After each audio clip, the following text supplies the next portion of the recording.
गठबंधन हुआ है।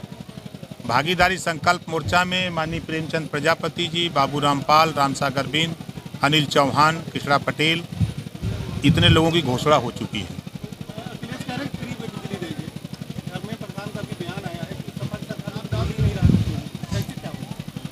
देखिए, पूरे देश में नहीं पूरे दुनिया में अगर झूठ बोलने वाली कोई पार्टी है तो उसका नाम है भारतीय जनता पार्टी। इनको ट्रेनिंग नागपुर में दी जाती है कि तुम लोग झूठ बोलो। ये गुजरातियों का एक लाख करोड़ रुपया माफ़ कर दिए, किसी का 500 करोड़, किसी का 1500 करोड़, किसी का 900 करोड़, किसी का 1000 करोड़। ये तो माफ़ कर सकते हैं गुजरातियों का कर्जा, लेकिन अगर उत्तर प्रदेश के लोगों का वोट लेकर के गुजरातियों का कर्जा माफ़ कर सकते हैं तो उत्तर प्रदेश के वोट के बल पर क्या गरीबों का बिजली का बिल नहीं माफ़ हो सकता है? 60 पैसे पर यूनिट बिजली उत्तर प्रदेश सरकार खरीद रही है। इन्हीं गरीबों को 7 रुपया ग्रामीण इलाके में, 8 रुपया शहर में बेच रही है। क्या अन्याय नहीं है? ये धर्मेंद्र प्रधान को दिखाई नहीं देता है? बीजेपी इन दिनों इंदिरा गांधी प्रतिष्ठान में बड़ा एक मिनट मैं गया था तो मैं डंडा लेके गया था, आपने देखा नहीं? देश की राजनीति में पहले मिनिस्टर बाबा साहब डॉक्टर अंबेडकर ने इस्तीफा दिया दिल्ली में केंद्रीय मंत्रिमंडल से।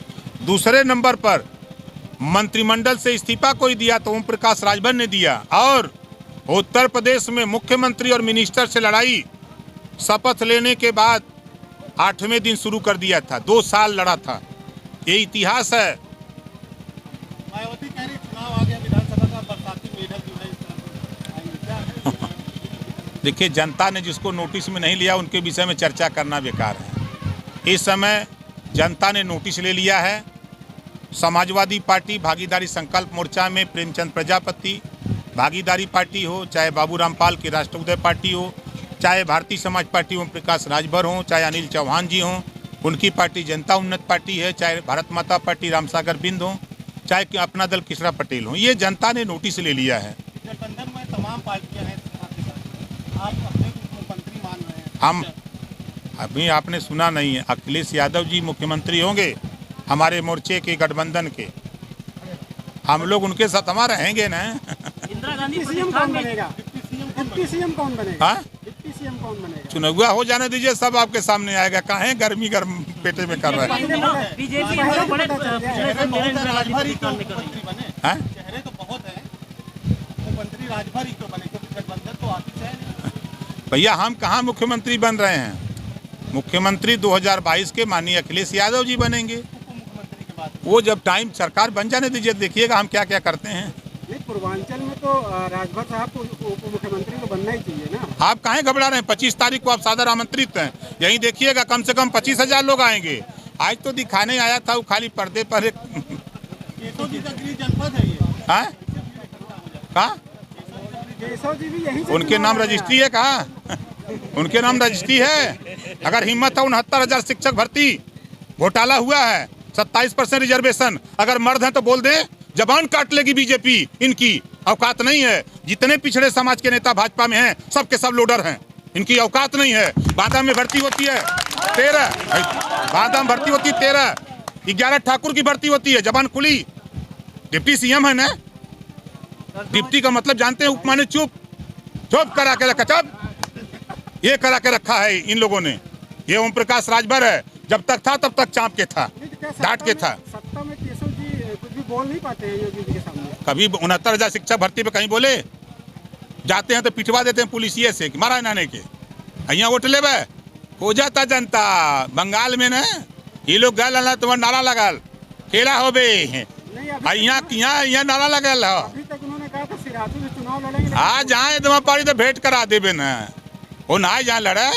यह जनता यहाँ बता देता हूँ ना, उत्तर प्रदेश में बंगाल में खेला हो बे, उत्तर प्रदेश में खदेड़ा हो बे। आवा गांव में कहाँ गई महंगाई? अगुआ बैठल, जबान खुले तो महंगाई पर। भ्रष्टाचार, पिछड़ों के साथ अन्याय। 1700 थाने में पिछड़ों को 884 दरोगा होना चाहिए। जबान खुल रही है। अगर मर्द है तो करा दे। डिप्टी सीएम है तो हिस्सा मांग ले। जबनिया काट ली है भजपैया। ऐसा लगा था कि मऊ में जाऊं सम्मेलन तो पहले रहा, वो बहुत जोरदार रहा। वो तो झांकी रहे, हम तो ऐसे ही करते हैं। आपको दिखाऊंगा यहीं 25 तारीख को, तब आप कहेंगे कि सिराथू से सब भाग गए, अब न लड़ी कोई। हिम्मत नहीं है पूरे उत्तर प्रदेश, चाहे आपका बुंदेलखंड हो, 19 विधानसभा, 29 तारीख को हुआ जा रहा हूँ, 26 तारीख को आपको बनारस रहूँगा और 30 तारीख को यहीं इलाहाबाद में मेजा में कार्यक्रम है। आपके 14 तारीख को हूँ बस्ती में, 17 को कुशीनगर, 27 को आपके हरदोई में। यही छोटे कार्यक्रम नहीं है, कम से कम उनकी जो कार्यक्रम का नाम बता रहा हूँ मिनिमम होगा तो 25,000, 50,000, 2 लाख ऐसे लोग जुट रहे हैं। जनता बदलाव चाहती है, भाजपा की विदाई करना चाहती है जनता। आखिरी सवाल 2022 में आप किस विचारधारा से चुनाव लड़ेंगे? बीजेपी के पास हिंदुत्व की राजनीति है, आपके पास कैसी राजनीति है? हिंदू का लाइसेंस दिले हुआ, हिंदू के कहल ना, हिंदू कोनो धर्म ना है, सनातन धर्म है। जेकर उपनयन संस्कार होला, जनेऊ जो पहले रहला, जेकर जनेऊ संस्कार होला वह असली हिंदू है। तो सर और तो आप कौन सी विचारधारा से लड़ेंगे? हम तो इंसान हैं, हम हक के लिए लड़ रहे हैं। हम जातिवार जनगणना चाहते हैं, घरेलू बिजली का बिल के सवाल पे लड़ेंगे, गरीबों को एक समान प्रदेश और देश में एक समान शिक्षा, अनिवार्य शिक्षा और फ्री शिक्षा की लड़ाई लड़ेंगे। अभी आपका बयान आया था कि वाम निशान साहब के आपका प्रतिनिधित्व में बात रखी गई थी, फिर उसमें आप बीजेपी में जा रहे थे, बीजेपी में न जाने के सपा में गठबंधन किया, इस पे क्या कहना? अरे यार भैया देखो, 75 साल से ही कुल नेता लोग जनता के घुमावत रहा गोल गोल, हम हूँ गोल गोल घुमावत रही है। आपने एक वीडियो वायरल होना कि सपा को जो वोट देगा, जो अपनी माँ बहनों से कन्या करेगा। ऐसा है ना कि भाजपा वाले हमारे मुड़िया काट के तोरे में लगा दिए, तो हमारे पे दिए, ये कुछ बना के दिखा सकल ना। ये भाजपा पूरी तरह घबरा चुकी है। भारतीय जनता पार्टी कोई वोट देना नहीं चाहता है। वही जो गुलाम हैं, लोडर हैं, वही लोग उसको वोट देंगे। जिनको अपने बच्चे का ख्याल है, जिनको अपने अधिकार का ख्याल हो गया है, जिनको अपने खेती बाड़ी के लिए क्या समस्या पैदा हो गई है, वो बीजेपी को वोट देने वाला नहीं है। एक आखिरी सवाल है भाई, कौशाम्बी में एक शहीद परिवार है बच्चू लाल, 1971 में भारत पाकिस्तान के युद्ध में शहीद हुए थे। 2014 में एक डीएम साहब आए, उन्होंने उसकी 10 बीघे जमीन जो इंदिरा गांधी ने दी शहादत के बदले, वो जमीन उन्होंने हड़प ली।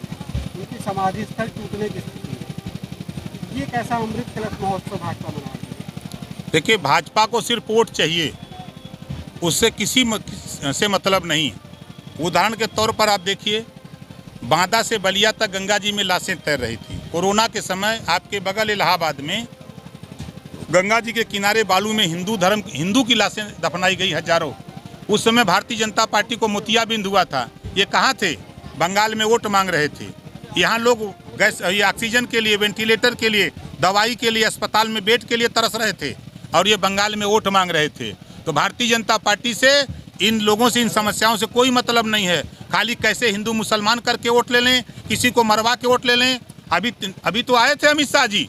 अगर ये मर्द हैं, इनको दिखाई देता है तो 300 सीट जीतने का बात करते हैं।